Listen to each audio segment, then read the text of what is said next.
So what are the 5 keys to modern martial arts?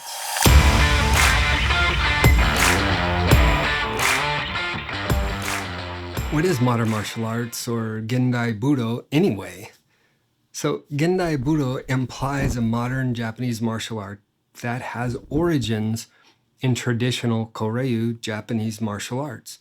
So I guess essentially Japanese-focused martial arts created after the Meiji Restoration, towards the end of 1869, are considered Gendai Budo. So now we know what Gendai Budo is, let's explore 5 keys to Gendai Budo. They are, number 1, an emphasis on practicality. 2, they're physical fitness focused. And 3, they employ modern training methods. 4, they use pressure testing as part of their training. And 5, it's a little bit more of a scientific approach. So let's dive into each of these and see how they apply. Key 1, emphasis on practicality. Gendai Budo prioritizes practical self-defense techniques and skills that can be applied in real-life situations. This includes strikes, throws, joint locks, and lots of grappling techniques. And, this is not to say that all Gendai Budo practitioners study only jutsu and avoid the do aspect of training.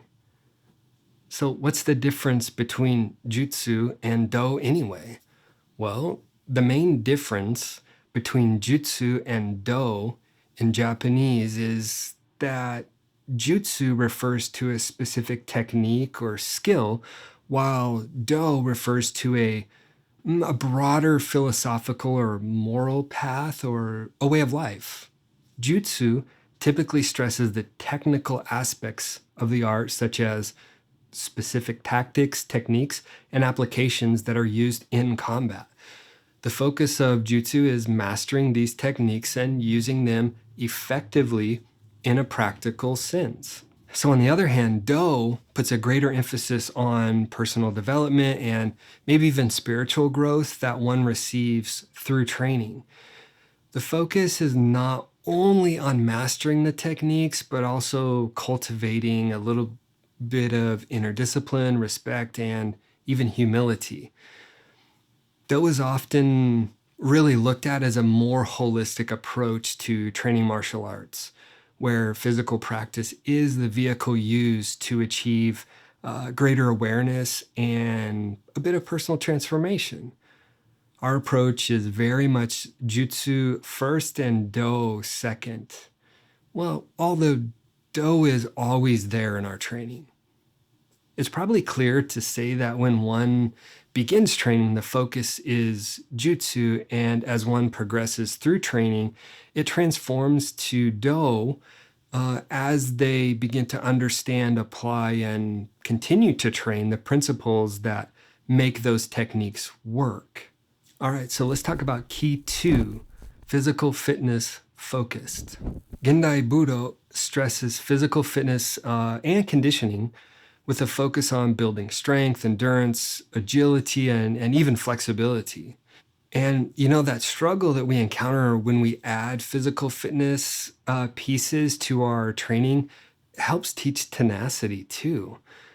This also, it allows the dojo to become a place where one can set out to achieve their inner goals, face some inner challenges, and ultimately build a little more resiliency. So how do we do this? Well, here's how.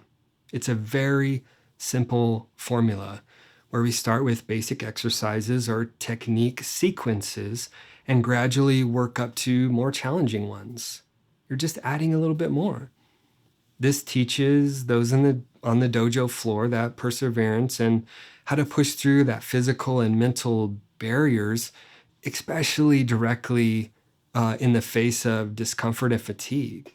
When we increase the intensity and complexity of the training sequences, those on the floor develop a sense of accomplishment and confidence in their abilities. And that's a win for most people on the dojo floor. Just like any martial arts training, fitness training requires consistency and discipline to achieve any type of result. This helps build resiliency and tenacity because we learn to persevere through all the setbacks, and yet we continue to work towards our goals. I experienced this directly while training for a Muay Thai fight. You see, a large part of the conditioning aspect of preparing for the ring was running, and I hated running.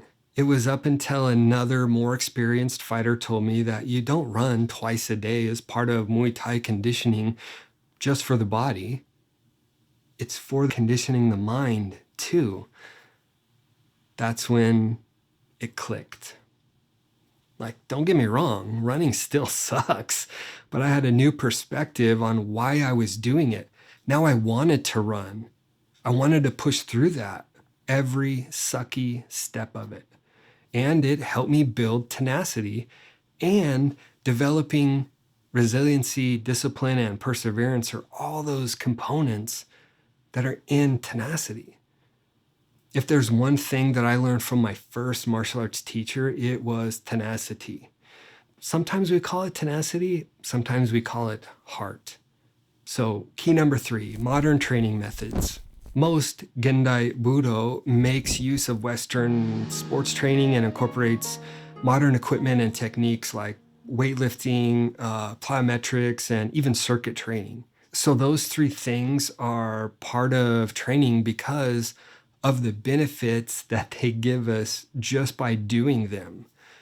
So adding plyometric exercises to training really involves adding those explosive movements that help create power, speed, and even coordination.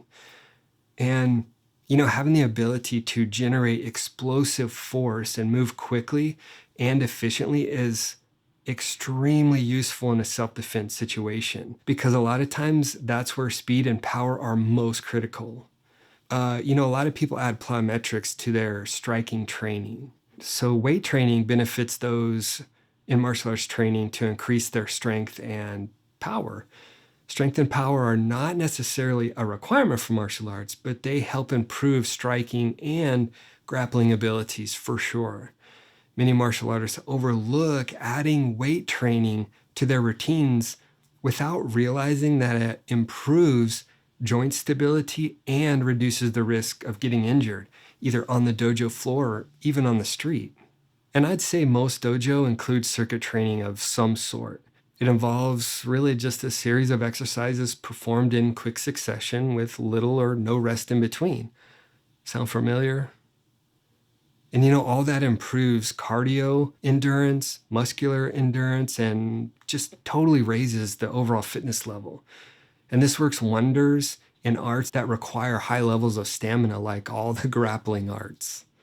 All right, so key number 4, pressure-tested training. Gendai Budo does contain a competitive aspect like pressure testing techniques, live drills, and sparring, or KUMITE, where practitioners can test their skills against one another. But it would be incorrect to say that they're competitive in a sport-like way. So if you take one thing from this video, please take this next idea and put it to work.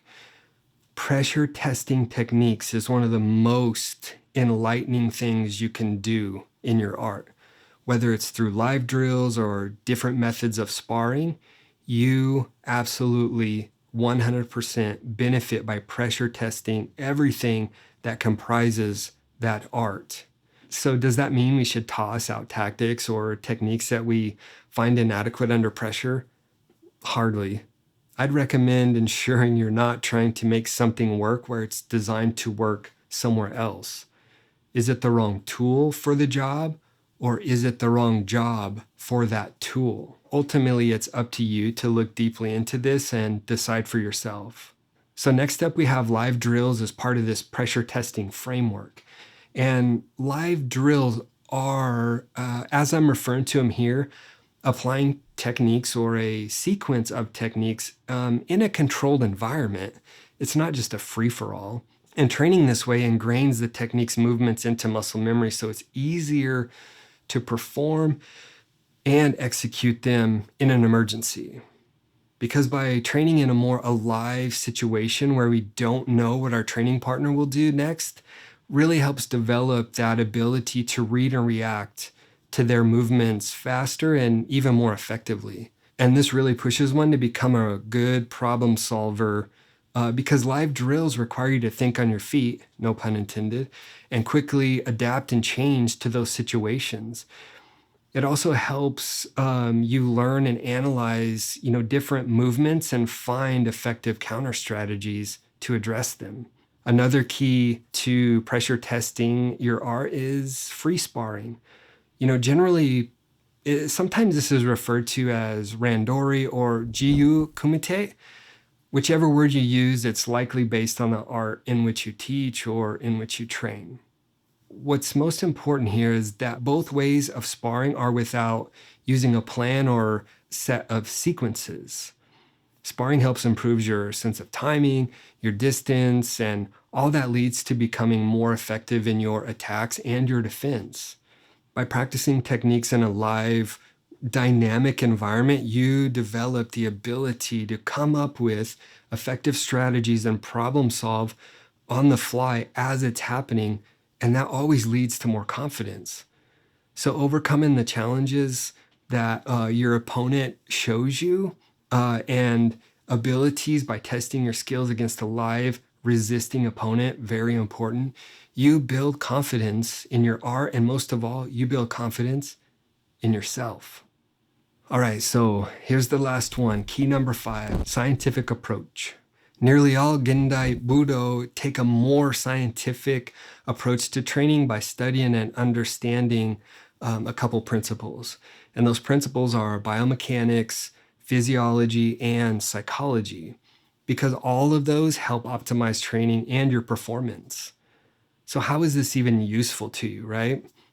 Well, you first have to understand what is biomechanics, and it is the study of how the human body moves and how forces affect it.